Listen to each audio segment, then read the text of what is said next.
everybody, welcome back to the channel. Thank you for you guys who have stuck with me through this journey of YouTube. Okay, I just got through fishing my first event back with the Bass Pro Tour of Major League Fishing, and if you've been following along, Major League Bass Pro Tour has always been every fish counts. Okay, so the league started out with 1 pound scorables, and then the league decided, after they went under the gun of 1 pounders doesn't show the true talent of a fisherman, then they went to what they call scorables of each lake that we went to. So it may be 2 pounds, it could have been 2.5 pounds, it could have been 1.4, 1.8, 1 pound and a half. And now the journey has, within a few years, the journey has changed again. Okay, now we're back to a 5 bass limit tour. Somewhat traditional as far as the 5 biggest bass in the event. After every day, you're going to find out who your winner is.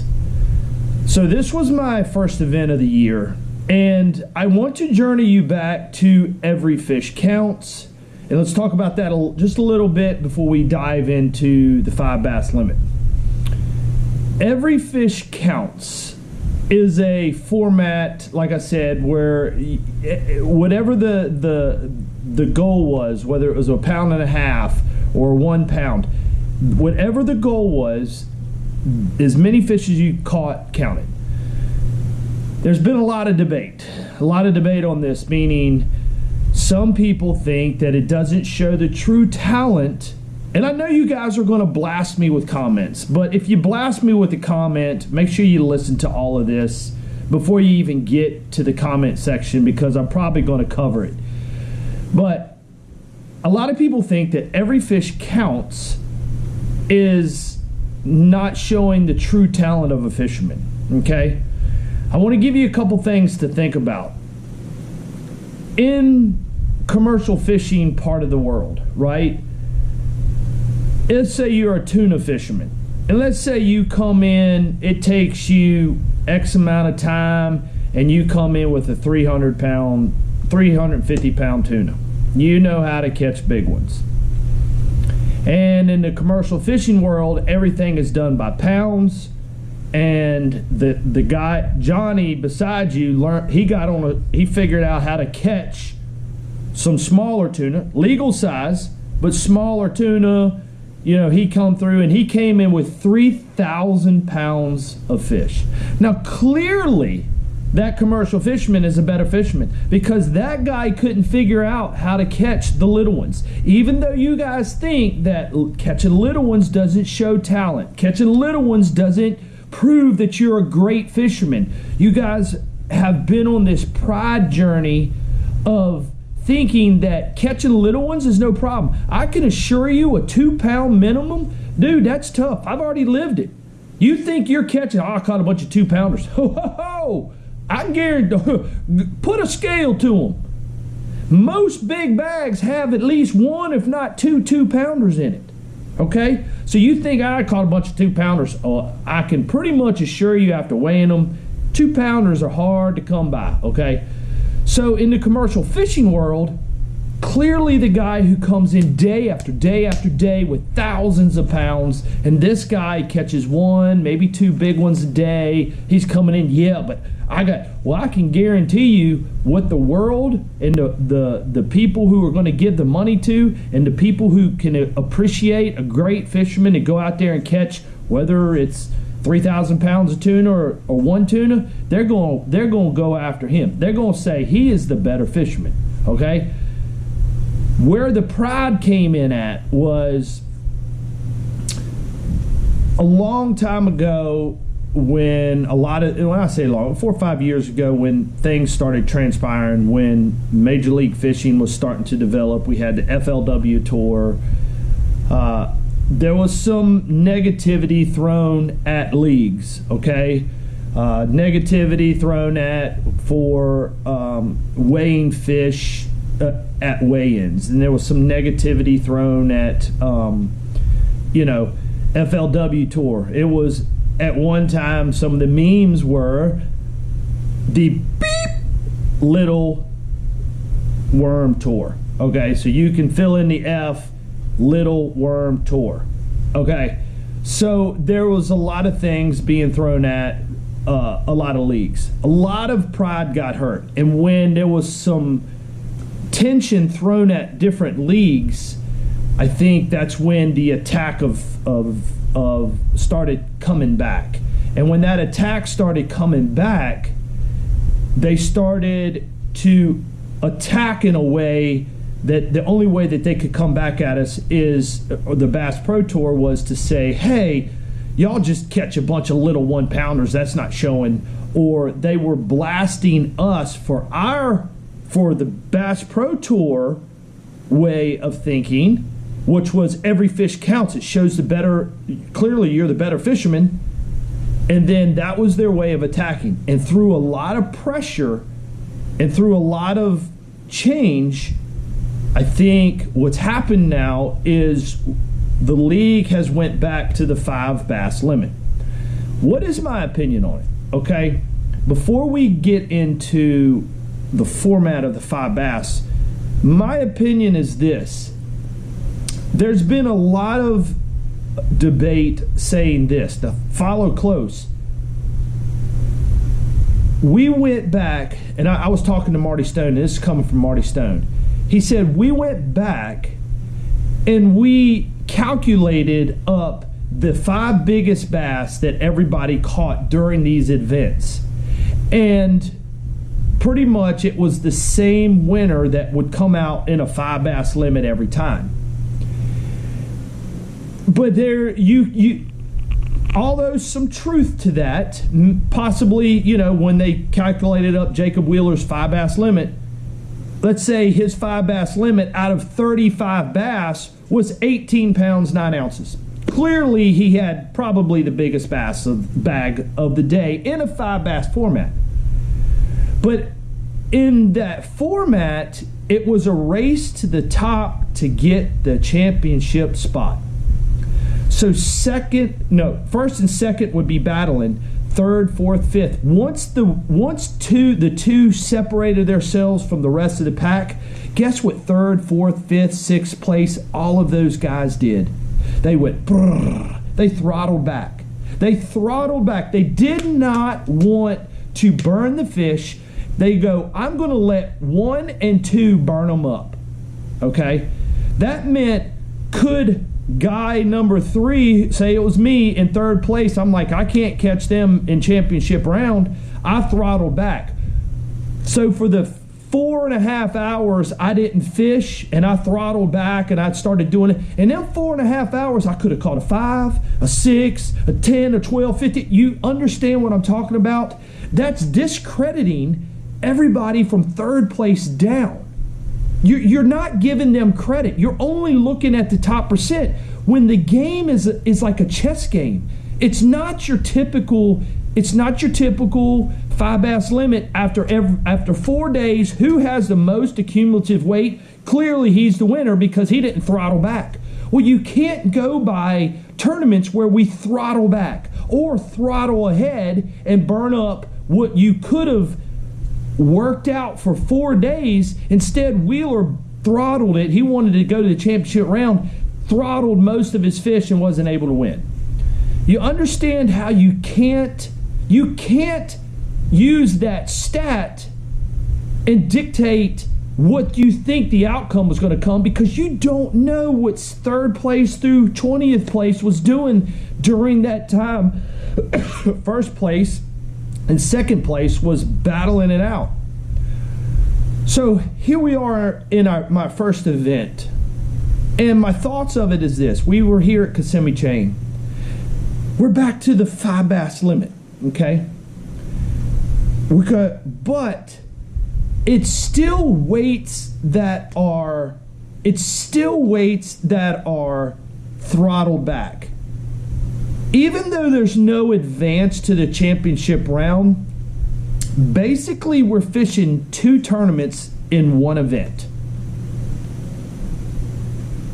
You look at Mark Davis, who had a 34-pound day, 34 pounds, almost a 35-pound bag day. After the first 2 rounds of everybody, the weight's 0, and then the next 2 things are cumulative. Okay. Does the first 2 days truly show who the winners would be? Because we saw Jacob Wheeler the first day, everybody, the first day of the event, Jacob jumps up to 19 pounds. Second place is like 12 pounds. Guess what Jacob does? He throttles back. Even though we're in a 5 bass limit, guys, it's not giving what I feel like you guys want to know. You guys want to know who catches the most poundage. He is the best guy ever. He's the best fisherman ever. Well, if you go by poundage, clearly my commercial fisherman is the better fisherman. But if you want to go by pride and the biggest 5, which in my opinion, it doesn't show who the better fisherman. It just gives you more pictures to hold up. It gives you more bragging rights. It gives you more social media content. Because who's going to hold up a 12-incher, right? But if I could hold up, 3,000 pounds of tuna and you're over there with 1 tuna, come on. Who's going to assume who the better fisherman is? So in this event, there's 2 tournaments going on in one event. It's not your typical 4-day accumulative weight tournament, what a lot of people wanted. All you are getting to see is people come out the gates, catch a 12, 13 pound. Look, 20th place, which is the cut line, is only 6 pounds. You got 15 pounds. Guess what you're doing? Throttling them back. You're still not seeing the full story. You're not seeing the story.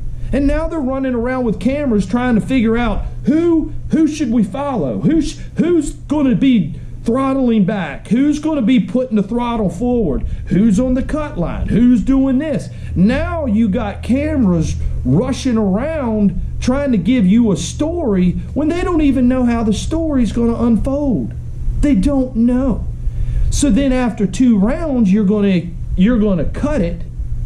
And Rick Clunn said this a long time ago. He said, and it's probably not a Rick Clunn statement, but the cream of the crop will always come to the top. Let's talk about one-hit wonders. There's a lot of fishermen who have won 1 tournament. One-hit wonders. One-hit wonders. They couldn't win another career tournament in their life if they had to go to. You got one-hit wonders of AOI winners. You got one-hit wonders of top 10s. You got one-hit wonders of people who won 1 tournament.